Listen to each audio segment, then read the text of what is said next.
AMD finally released a 9950 X3D, but is it enough to beat a highly tuned 285K and take the crown as the ultimate CPU? In this video, we are going to find out. My name is Matt, I'm a former rocket scientist, and my goal is to help you make the right component choices and put them together the right way every single time. In the UpcFC series, we've been helping you make the right choice by pitting two components against each other in the PC octagon to see who wins. In this video, our focus will be on the AMD Ryzen 9 9950 X3D and how it compares to the current king of productivity, the Intel Core Ultra 9 285K. In addition to showing you benchmarks across 10 games, I'm also going to demystify AMD's 3D V-Cache technology to help explain why it's so beneficial in gaming. And if you stick around, I'll share with you my pro tips for how to unleash performance locked inside the 9950 X3D and 285K, something you will definitely not want to miss. It's really not rocket science, so before the main event gets started, let's jump straight into 3D V-Cache technology. AMD launched the Ryzen 7 5800 X3D back in 2022, together with a revolutionary packaging technology called 3D V-Cache. There appears to be a lot of confusion within the broader community around what it is, and more importantly, the impact it has in games and professional applications. AMD doesn't use it in all of their consumer CPUs, and there is a good reason why.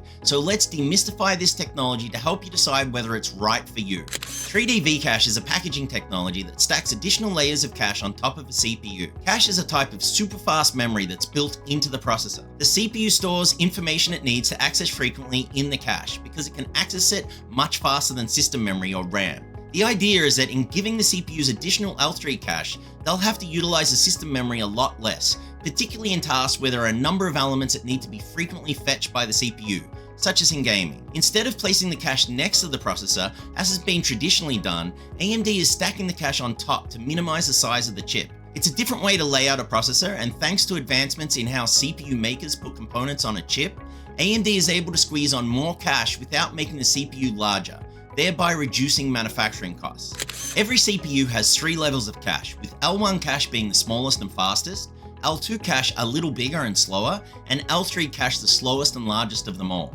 Each cache level is smaller in size but faster in speed, acting as a memory chain to your processor that can serve up instructions as they're needed. AMD's 3D V-Cache is essentially just a larger secondary L3 cache that sits right on top of the CPU cores. L3 cache is much faster than system memory, which is why adding more of it can dramatically improve performance. By giving the processor access to such a large bank of additional temporary storage, it's able to store more information than it would normally have access to. This can make a large difference in applications like games, where some data needs to be repeatedly accessed. 3D V-Cache technology has the potential to accelerate the gaming performance of AMD processors by making them less sensitive to memory bandwidth and latency. So why not use it on all CPUs? In some applications, the additional cache doesn't do much to improve performance. In fact, because the presence of the extra V-Cache module increases heat within the CPU package, the CPU clock speeds need to be reduced to remain within acceptable thermal limits. As a result, these lower clock speeds will reduce the performance in applications that don't leverage extra L3 cache,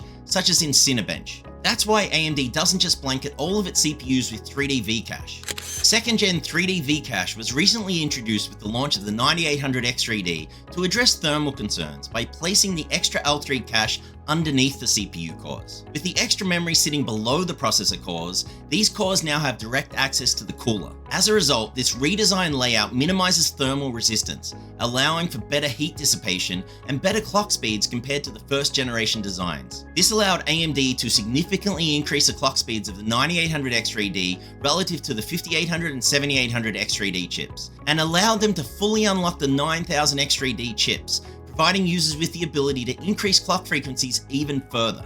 As mentioned earlier, the battle today is between the two top CPUs, with the AMD Ryzen 9 9950 X3D in the red corner, taking on the Intel Core Ultra 9 285K in the blue corner. The test systems being used to run the benchmarks are my Intel Arrow Lake and AMD AM5 Open Bench tables with the following components. For the Intel Arrow Lake test platform, for the motherboard we have an MSI Meg Z890 Unify X. For the RAM, we have G-Skill Trident Z5 CK 48GB of DDR5 9000 at CL42. For the RAM cooler, we have an Allzai CRAM dual fan memory cooler. For the GPU, we have an Asus ROG Astral GeForce RTX 5090 OC Edition. For the CPU cooler, we have a Corsair iQ Link H170i RGB 420mm AIO. For storage, we have a 4TB Samsung 990 Pro NVMe Gen 4 M.2 SSD. And for the PSU, we have a Be Quiet Dark Power Pro 12 1200 watt 80 plus titanium power supply. For the AMD AM5 test platform. For the motherboard, we have an ASUS ROG Crosshair X870E Hero. For RAM, we have G-Skill Trident Z5 Royal Neo RGB 32GB of DDR5 8000 at CL38. For the GPU, we have an ASUS ROG Astral GeForce RTX 5090 OC Edition. For the CPU cooler, we have an ASUS ROG Ryo 3 360mm AIO. For storage, we have a 4TB Samsung 990 Pro NVMe Gen 4 M.2 SSD. And for the PSU, we have a Corsair HX 1200i Platinum 1200-watt power supply. Affiliate links for all of these components are listed in the description below.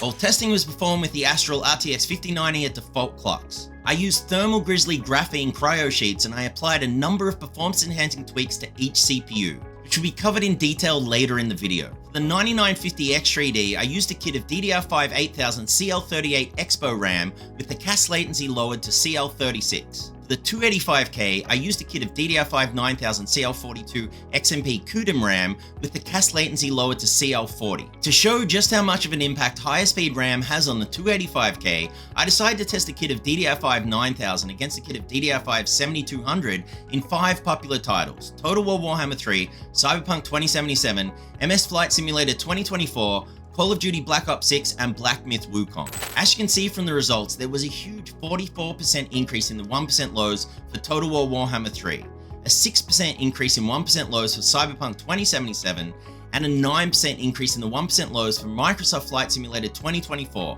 which is great. However, for Call of Duty Black Ops 6 and Black Myth Wukong, 2 games that are GPU bound, even at 1080p low settings, the increase in performance was negligible. So when the game heavily loads a CPU, you will see a large increase in the 1% lows, but when the game is heavily GPU bound, you won't. In order to thoroughly test the CPUs, I ran the benchmarks at different graphic settings in addition to different resolutions. To place maximum load on each CPU, I tested at 1080p with low settings, which should allow me to extract max performance from each chip. To create a more balanced CPU-GPU load, I tested at 1440p with medium settings. And to see if each CPU had an impact on GPU performance, I tested at 4K with ultra settings. These resolution setting combinations align well with typical gamer behavior, with 1440p settings reflecting what most online first-person shooter gamers would likely use to achieve maximum frame rates, whereas 4K ultra settings reflect what most single-player gamers would do with a high-end CPU-GPU combination to extract maximum quality. With the CPUs ready to go, let's check the benchmarks. But before we do, I think it's only appropriate to introduce this the right way. Over to you, Bruce. And now, it's time! Introducing the components fighting for Blackbird PC Tech benchmark supremacy. In the blue corner, we have the champion. In the red corner, we have the challenger. Who will win this battle royale? Stay tuned to find out.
As you can see from the benchmarks, the 9950X3D was able to beat the 285K by up to 21% in average FPS. Perhaps surprisingly, however, the 285K was able to deliver best-in-class 1% lows, beating the 9950X3D at all resolutions. So the question that I'm sure many of you are asking is, how do you unlock this level of performance? For my AMD Ryzen 9 9950X3D, I was able to unlock max performance by making the following tweaks. 1. Turn AMD Adaptive CCD Parker on. 2. Set the PBO limits to motherboard. 3. Set the max CPU boost clock override to 150 MHz. 4. Set a platform thermal throttle limit of 85 degrees Celsius. 5. Undervolt with a negative per CCD curve offset. And 6. Turn Expo on, set CL to 36, and set refresh interval to 65/535. A comprehensive step-by-step guide for how to implement all of these tweaks is contained in my How to Tune an AMD AM5 Ryzen CPU step-by-step guide video. The impact of these tweaks on performance is summarized in this table. I used Cinebench R24 multi-core as the benchmark, and I turned on each tweak individually so I could show its impact on performance, starting with the smallest and ending in the largest. When implemented together, the boost in performance is around 17%, with a decrease in latency of around 30%, which is exceptionally good. As you can see in the table, the largest increase in performance came from modifying the memory by turning Expo on and modifying the refresh interval. It's also important to point out that many of these tweaks are synergistic. So although they may not appear to have an impact on performance when implemented individually, they do help improve performance when implemented together. AMD's Ryzen 9 dual CCD X3D chips only have 3D V-cache on one of the two CCDs. Therefore, in order to extract max performance in games, the CCD with the 3D V-cache needs to be prioritized over the CCD without. For Zen 4 Ryzen 9 X3D chips, AMD relied solely on the Xbox Game Bar in Windows to schedule and prioritize cores while gaming. Unfortunately, this approach didn't always work well, with the non-X3D CCD being partially used in games, even when the CCD with 3D V-cache was not fully loaded. To help solve this problem for Zen 5, AMD developed a feature called Gaming Adaptive CCD Parker, which is supposed to significantly improve CPU core utilization in games. By prioritizing the use of the X3D CCD and parking the other CCD, the system can reduce latency and improve overall gaming performance. What's interesting is that it's turned off by default in the latest ASUS BIOS, which is strange given the potential benefits. So let's run a few games and see if this is a feature you should consider using. If we first look at Total War Warhammer III, we see a meaningful increase in performance at all resolutions with Adaptive CCD Parker turned on. If we now look at Cyberpunk 2077, we see a similar increase in performance at 1080p, but no meaningful benefit at higher resolutions, where the GPU is carrying much more of the load. In Microsoft Flight Simulator 2020, the performance increase is extremely good at all resolutions, especially the 1% lows, something that will definitely enhance your gaming experience. In fact, we see similar performance gains in F1 2024, with large improvements in both the 1% lows and average FPS. And in Call of Duty Black Ops 6, we see a game where there is no meaningful benefit to using this feature, even when the CPU is heavily loaded at 1080p. With that said, in most games you will see a meaningful increase in performance. So if you have a Ryzen 9 9000 X3D CPU, this is a feature that you should definitely enable in BIOS, and something AMD should have developed when they launched the dual CCD X3D chips back in 2023. For my Intel Core Ultra 9 285K, I was able to extract max performance by making the following tweaks. 1. Set P cores to 5.7 GHz and 5.5 GHz. 2. Set the ring ratio to 4 GHz, NGU fabric to 3.4 GHz, and D2D interface to 3.6 GHz. 3. Set the performance preset in BIOS to MSI Extreme settings. 4. Set the E cores to 4.9 GHz. And 5. Turn XMP on, set CL to 40, and TREFI to 65/535. A comprehensive step-by-step guide for how to implement all of these tweaks is contained in my recent How to Fix Intel Core Ultra CPU Performance video. The impact of these tweaks on performance is summarized in this table. I used Cinebench R24 multi-core as the benchmark, and I turned each tweak individually on so that I could show its impact on performance, starting with the smallest and ending in the largest. When implemented together, the boost in performance is around 10%, with a reduction in latency of around 30%, which is excellent. As you can see in the table, the largest increases in performance came from overclocking the E-cores, which isn't surprising given their increased importance now that hyperthreading has been removed, and the use of high-speed DDR5 9000 RAM. It's important to point out that many of these tweaks are synergistic, so although some might not appear to have a meaningful impact on performance when implemented individually, they do help lower latency, improve performance, and lower temps when implemented together. Intel recently released a feature called Intel 200S Boost that's designed to boost gaming performance for Arrow Lake processors. This feature provides official warranty coverage for a subset of overclocking features. Specifically, it increases the D2D and NGU fabric speeds to 3.2 GHz and enables memory overclocking up to 8,000 mega transfers per second. There have been a lot of reports that this feature enhances performance in gaming, so let's see if that's true by testing it in a few games. First up is Total War Warhammer 3, and as you can see, the boost feature actually reduces performance relative to the stock settings with XMP turned on. This negative trend continues in Cyberpunk 2077 with another small decrease in performance relative to the baseline. In Microsoft Flight Simulator 2020, the performance does increase slightly, but not in a meaningful way, whereas in Call of Duty Black Ops 6, the performance drops again, but this time by a larger 4%. And finally, in Black Myth Wukong, the average FPS remains about the same, but the 1% lows drop, which is definitely not a good result. So what went wrong? The issue is the RAM speed. Unfortunately, when you enable the Intel 200S Boost feature, it will auto-override your RAM speed to be 8,000 mega transfers per second. If the RAM kit you are using is faster than DDR5 8000, then using this feature will kill your performance. This is somewhat similar to what I previously discovered when using the Intel Application Optimization tool, where instead of an FPS boost, the performance actually decreased. It's shocking to me that tech outlets and content creators routinely spread marketing misinformation. Definitely makes you wonder if they actually test these features. One important point to emphasize is the performance boost that you're able to achieve will be heavily dependent upon silicon quality. There is no guarantee that your CPU will be stable with all of the tweaks outlined in this video. I would highly recommend running a CPU intensive test like Cinebench or AIDA64 after performing each tweak, and running a memory stability tool like Kahoo to make sure your system is actually stable. If at any point you find that your CPU is not stable, then back off on that tweak and retest. In this video, we pitted the two top CPUs against each other in a PC octagon to see who will emerge victorious, with the AMD Ryzen 9 9950 X3D in the red corner, taking on the current king of productivity, the Intel Core Ultra 9 285K in the blue corner. The round-by-round results show a decisive victory for the 9950 X3D, with 5 wins, 1 loss, and 4 draws across 10 hard-fought rounds. When you look at the performance across 10 games, you see the 9950 X3D dominating the average FPS battle, especially at lower resolutions where games are more heavily CPU bound. However, it loses to the 285K in 1% lows by around 4%, which is likely due to the much higher memory bandwidth offered by the DDR5 9000 RAM kit. This is quite an improvement for the 285K and shows the true potential of this chip when properly configured. If we now look at professional workloads such as Blender and 7-zip, the 9950 X3D is a clear winner with advantages of over 10%.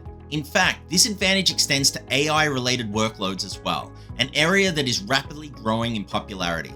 The good news for the 285K is that its performance comes with significant improvements in efficiency, with the 285K able to beat the 9950 X3D in 3D Mark CPU profile while losing to it in Cinebench and TimeSpy. Not too bad given how incredibly inefficient Raptor Lake CPUs were. But what happens when we look at cost?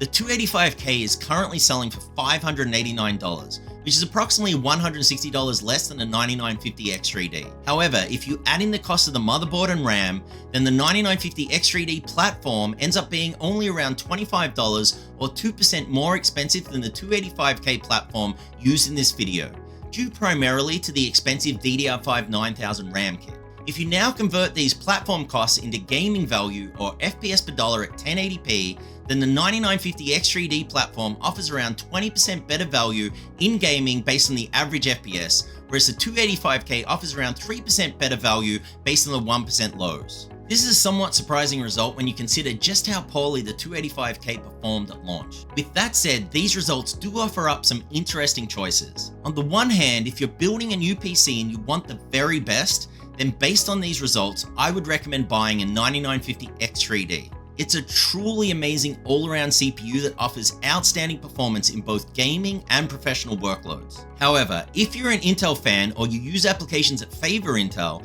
then a 285K might be an attractive option. You will need to buy a high-end RAM kit to extract the most out of it, but when properly tuned, it will provide excellent performance and should offer Intel fans a compelling reason to upgrade. That said, with the release of the 9950X3D, AMD has finally been able to deliver a knockout blow to Intel, with a CPU that is unmatched in both gaming and professional workloads. Now that they've won the battle and claimed their prize as the undisputed heavyweight champion of the world, how will Intel respond? Hopefully we don't have to wait too long to find out. Remember, it's not rocket science, it's Lego. My goal is to help you make the right component choices and put them together the right way every single time. Thank you for watching this video in the Ultimate PC Component Fighting Championship Battle Series. If you enjoyed today's video, please hit the like button and subscribe so you don't miss out on future episodes as other components battle it out in the PC Octagon. And if you'd like to support the channel further and gain access to some really great perks, please also consider joining our membership program. Bye for now.